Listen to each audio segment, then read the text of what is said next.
It's my feel-good breakfast show.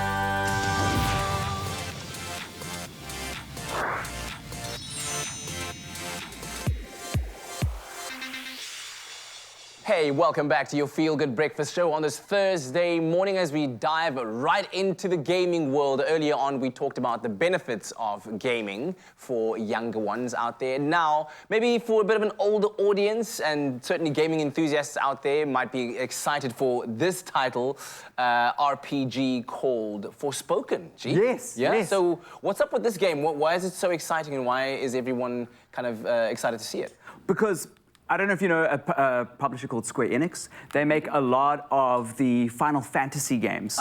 And those That was huge at some point. They're huge today. What are you talking about? They're still making them.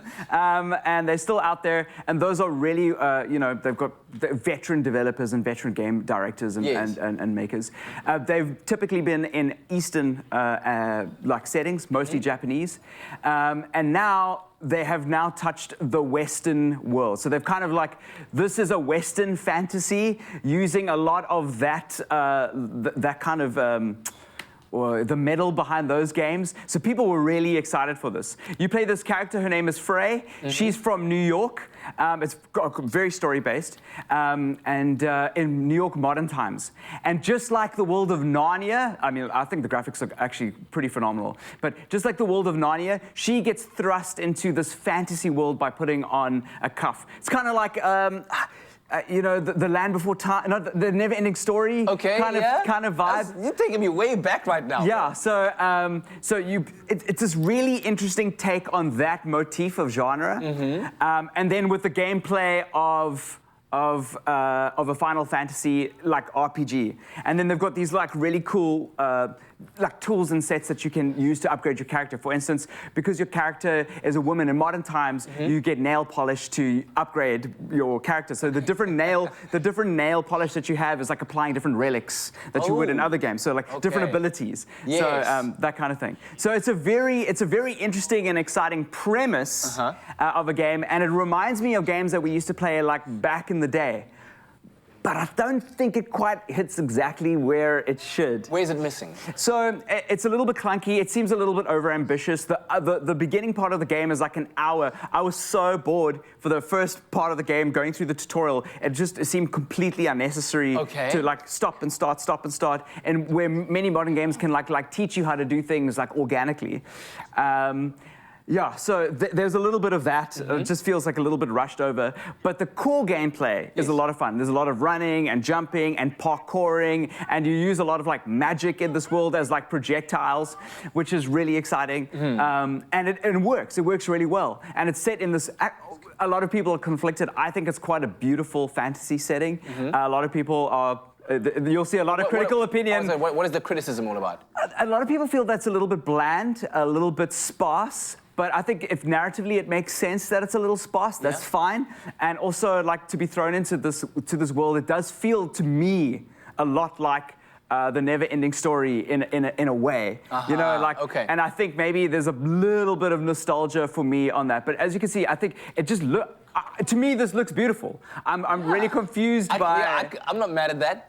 I'm really confused by some of the critique. Talk to me about some of the other modes of the game, the side quests, things that happen outside of the main gameplay that you can also dig your teeth into. So obviously you want to make sure that you get all your rings, your nail polish and the relics, and those are found through a lot of the side quests and a lot of the main story arc. The bosses and the players are a little bit repetitive, I think, for a lot of people. If you are enjoying the core gameplay, I think that's fine. I don't think it has to be the most groundbreaking game ever. I think it's still a serviceable game with a really good story. The side quests are interesting.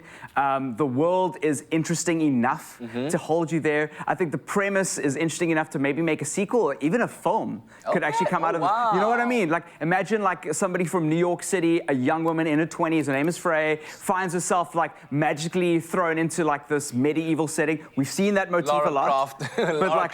But she uses her street smarts that she has from New York in this fantasy world, which is really cool. Like, I think that's really cool. And also, there's a lot of humor. Like, obviously, she's using a lot of like modern day street slang and stuff. And in this fantasy world, obviously, like, people don't understand like what she's saying, and that's funny. Like, I know that's also overdone in a lot of films, but it's funny seeing a new kind of character. It's not the typical like. Howl's White Castle, you know, those, you know what I mean? It's not that kind of. It's like it's a new kind of character that is delivering this kind of narrative and story, which is really cool. So I guess if we use popcorns to decide on the rating of a movie, let's use what, pixels? for a game. Fun fact: films mostly watch pixels too. I would probably say I'd say about 6 or 7. It's hard. 7? Yeah, okay, that's pretty decent. It's a serviceable game. There's a dragon. Okay, that just went up a notch. It's a serviceable game that you're going to have a lot of fun playing. You don't need to have the best game in history. It's not a 10 out of 10, but it's still fun. All right, check it out. It's called Forspoken, and let us know what you think about it. A bit later on, we'll be checking out some of the best Marvel games of all time. Yeah.